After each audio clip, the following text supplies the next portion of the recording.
ಎಲ್ರಿಗೂ ನಮಸ್ಕಾರ ಫ್ರೆಂಡ್ಸ್. ಇಡಿಗಾಸ್ ಮನೆ ರುಚಿ ಚಾನಲ್ಗೆ ಸ್ವಾಗತ. ರೆಸಿಪಿ ಶುರು ಮಾಡೋದಕ್ಕೂ ಮುಂಚೆ ನೀವು ನಮ್ಮ ಚಾನಲ್ಗೆ ಫಸ್ಟ್ ಟೈಮ್ ವಿಸಿಟ್ ಮಾಡ್ತಿದ್ರೆ ಪ್ಲೀಸ್ ಸಬ್ಸ್ಕ್ರೈಬ್ ಮಾಡ್ಕೊಳ್ಳಿ, ಹಾಗೆ ಬೆಲ್ಲೈಕನ್ನ ಒತ್ತಿ, ಹಾಗೆ ಶೇರ್ ಮಾಡಿ. ಫ್ರೆಂಡ್ಸ್, ಈ ವಿಡಿಯೋನ ಸ್ಕಿಪ್ ಮಾಡದೆ ಕೊನೆವರೆಗೂ ನೋಡಿ. ಇವತ್ತು ನಾವು ಪಾಲಕ್ಕು ಮತ್ತು ಪುದೀನ ಚಿಕನ್ ಚಾಪ್ಸ್ ಮಾಡ್ತಾ ಇದ್ದೀವಿ. ಇದಕ್ಕೆ ಬೇಕಾಗಿರೋ ಇಂಗ್ರೀಡಿಯೆಂಟ್ಸು, ಇವತ್ತು ಚಿಕನ್ ನಾನು 1 kg 100 ಗ್ರಾಮ್ ಇದೇನು ಇದು ಚಿಕನ್ನು. ಇದಕ್ಕೆ ಅರ್ಧ ಕಟ್ಟು ಪಾಲಕ್ ಸೊಪ್ಪು, ಸ್ವಲ್ಪ ಪುದೀನ, ಸ್ವಲ್ಪ ಕೊತ್ತಂಬರಿ, 6 ಹಸಿಮೆಣಸಿನ್ಕಾಯಿ, 4 ಸ್ಪೂನ್ ಧನಿಯಾ ಪುಡಿ, 2 ಈರುಳ್ಳಿ ತೊಗೊಂಡಿದ್ದೀನಿ. 2 ಈರುಳ್ಳಿಲಿ ಒಂದು ರುಬ್ಕೊಳಕ್ಕೆ ಹಾಕೋಣ, ಇದು ಒಗ್ಗರಣೆಗೆ ಹಾಕೊಳ್ಳೋಣ. 1 ಇಂಚು ಶುಂಠಿ, 1 ಗೆಡ್ಡೆ ಬೆಳ್ಳುಳ್ಳಿ, 8 ಲವಂಗ, 2 ಏಲಕ್ಕಿ, 1 ಸ್ಪೂನು ಮೆಣಸು, ಕಾಳು ಮೆಣಸು, ಅರ್ಧ ಇಂಚು ಚಕ್ಕೆ, 2 ಸ್ಪೂನು ಕಾಯಿ ತುರಿ, ಇಷ್ಟು ತಗೊಂಡಿದ್ದೀವಿ. ಈಗ ಸ್ಟವ್ ಹಚ್ಚಿದ್ದೀನಿ. ಬಾಣಲೆ ಇಟ್ಕೊಳ್ಳೋಣ. ಇಲ್ಲಿ ಸ್ವಲ್ಪ ತುಪ್ಪ ಹಾಕೊಳ್ಳೋಣ, 1 ಸ್ಪೂನಷ್ಟು. ಇದು ಎಣ್ಣೆ ಕಾದಿದೆ, ಇದು ತುಪ್ಪ ಕಾದಿದೆ. ಈಗ ಹಸಿಮೆಣಸಿನ್ಕಾಯಿ ಹಾಕೊಳ್ಳೋಣ ಇದಕ್ಕೆ ಹುರಿಯೋದಕ್ಕೆ. ಈಗ ಸ್ವಲ್ಪ ಬಿಸಿಯಾಗಿದೆ. ಇವಾಗ ಇದಕ್ಕೆ ಪಾಲಕ್ ಸೊಪ್ಪು ಹಾಕೊಳ್ಳೋಣ. ಪಾಲಕ್ ಸೊಪ್ಪು ಹಾಕ್ಕೊಂಡು ಸ್ವಲ್ಪ ತುಪ್ಪದಲ್ಲಿ ಫ್ರೈ ಮಾಡ್ಕೋಬೇಕು. ಇದನ್ನ ಹಾಕೊಂಡಿದ್ದೀವಿ. ಮತ್ತು ಪುದೀನ ಹಾಕೊಳ್ಳೋಣ. ತುಪ್ಪದಲ್ಲಿ ಸ್ವಲ್ಪ ಫ್ರೈ ಮಾಡ್ಕೋಬೇಕು. ನೋಡಿ ಫ್ರೆಂಡ್ಸ್, ಈಗ ಇದು ರೆಡಿಯಾಗಿದೆ. ಇದಕ್ಕೆ ಲಾಸ್ಟಿಗೆ ಈ ಕೊತ್ತಂಬರಿ ಸೊಪ್ಪು ಸ್ವಲ್ಪ ಹಾಕ್ಬಿಟ್ಟು ಸ್ವಲ್ಪ ಫ್ರೈ ಮಾಡ್ಕೋಬೇಕು. ಜಾಸ್ತಿ ಫ್ರೈ ಮಾಡಬಾರ್ದು. ಇದನ್ನು ನೋಡಿ ಆಗಿದೆ, ಇನ್ನು ಸ್ವಲ್ಪ ಫ್ರೈ ಆಗಬೇಕಿದು. ಈಗ ಆಫ್ ಮಾಡ್ಕೊಬಿಡೋಣ. ಇದು ತಣ್ಣಗಾಗಕ್ಕೆ ಬಿಡೋಣ ಇದನ್ನು. ಈಗ ಜಾರಿಗೆ ರುಬ್ಬೋದಕ್ಕೆ ಕಾಳುಮೆಣಸು, ಲವಂಗ, ಚಕ್ಕೆ, ಏಲಕ್ಕಿ, ಬೆಳ್ಳುಳ್ಳಿ ಮತ್ತು ಶುಂಠಿ, 1 ಗೆಡ್ಡೆಯಷ್ಟು ಈರುಳ್ಳಿ ಹಾಕೊಳ್ಳೋಣ. ಮತ್ತು ಕಾಯಿ ತುರಿ 2 ಸ್ಪೂನು, ಇದನ್ನು ಮತ್ತು ಧನಿಯಾ ಪುಡಿ, ಇದಿಷ್ಟು ಹಾಕೊಂಡು ರುಬ್ಕೊಳ್ಳೋಣ. ನೋಡಿ ಫ್ರೆಂಡ್ಸ್, ಇವಾಗ ನಾವು ಆಗಲೇ ಬಾಣಲಿಲಿ ಹುರ್ಕೊಂಡಿದ್ವಲ್ಲ ಸೊಪ್ಪೆಲ್ಲನ, ಅದನ್ನೆಲ್ಲ ರುಬ್ಬಿಟ್ಕೊಂಡಿದ್ದೀನಿ. ಇದು ಮಸಾಲ ಈ ಥರ ಆಗಿದೆ. ಇದು ಶುಂಠಿ ಬೆಳ್ಳುಳ್ಳಿ ಮತ್ತು ಧನಿಯಾ ಪುಡಿ ಪೇಸ್ಟು. ಧನಿಯಾ ಪೌಡ್ರು ನಾವೇ ಮಾಡ್ಕೊತೀವಿ ಮನೆಯಲ್ಲಿ. ಇದು ಪಾಲಕ್ ಸೊಪ್ಪು, ಪುದೀನ, ಕೊತ್ತಂಬರಿ ಸೊಪ್ಪು ರುಬ್ಬಿರೋದು ಇದು. ಈರುಳ್ಳಿ. ಈಗ ಒಗ್ಗರಣೆಗೆ ತುಪ್ಪ ಹಾಕ್ಕೊಳ್ಳೋಣ.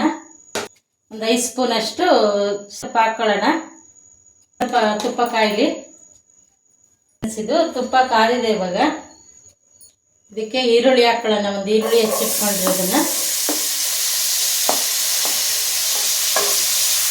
ಸ್ವಲ್ಪ ಫ್ರೈ ಆಗಬೇಕು. ಈಗ ನೋಡಿ ಫ್ರೆಂಡ್ಸ್, ಇದು ಈರುಳ್ಳಿ ಫ್ರೈ ಆಗಿದೆ. ಇದು ಫ್ರೈ ಆದಮೇಲೆ ಹಾಕೋಬೇಕು ಚಿಕನ್. ಇವಾಗ ಈ ಚಿಕನ್ ಹಾಕ್ಕೊಳ್ಳೋಣ.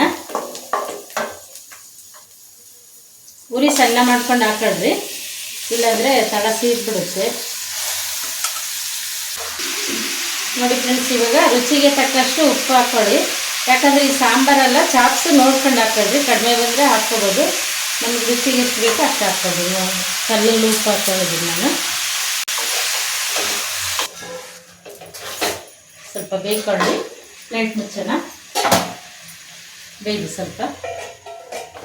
ಈಗ ನೋಡಿ ಫ್ರೆಂಡ್ಸ್, ಈಗ ಚಿಕನ್ನಲ್ಲಿರೋ ನೀರೆಲ್ಲ ಸ್ವಲ್ಪ ಬಿಟ್ಕೊಂಡಿದೆ. ಇದು ಸ್ವಲ್ಪ ಡ್ರೈ ಆಗಿದೆ. ಇವಾಗ ಈರುಳ್ಳಿ, ಬೆಳ್ಳುಳ್ಳಿ, ಶುಂಠಿ ಪೇಸ್ಟ್ ಎಲ್ಲ ಹಾಕ್ಕೊಳ್ಳೋಣ. ಈಗ ಸೊಪ್ಪು ಲಾಸ್ಟ್ಗೆ ಹಾಕ್ಕೋಬೇಕು. ಇದನ್ನು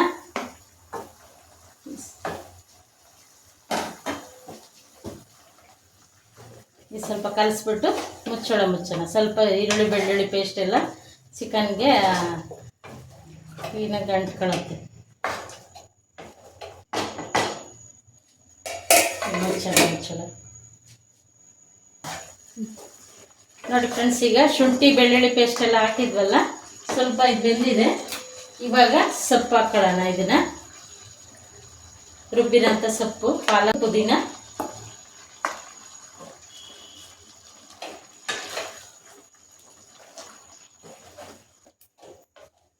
ಈಗ ಇದನ್ನು ಎಲ್ಲ ಪೇಸ್ಟ್ ಎಲ್ಲ ಹಾಕಿದ್ದೀವಿ. ಈಗೆಲ್ಲ ಕಲಿಸ್ಬಿಟ್ಟು ಮುಚ್ಚೋಣ. ಸ್ವಲ್ಪ ಇದು ಮಸಾಲೆ ಡ್ರೈ ಆಗಬೇಕು.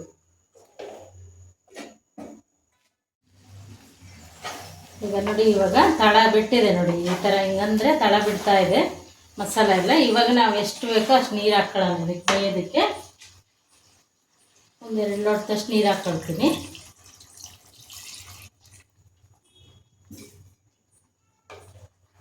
ಇದೆಲ್ಲ ಕಲಸ್ಬಿಟ್ಟು ಮುಚ್ಚಳ ಮುಚ್ಚಿಬಿಡೋಣ.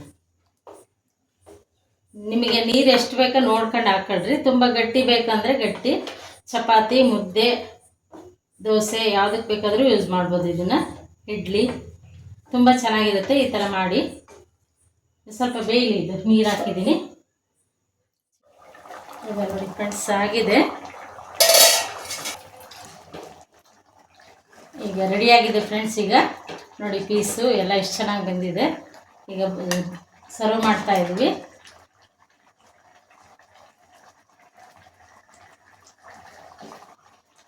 ಈ ರೀತಿ ಒಂದು ಸಲ ಟ್ರೈ ಮಾಡಿ ಫ್ರೆಂಡ್ಸ್, ಹೇಗಿದೆ ಅಂತೇಳಿ ನನಗೆ ಕಮೆಂಟ್ ಬಾಕ್ಸಲ್ಲಿ ತಿಳಿಸಿ.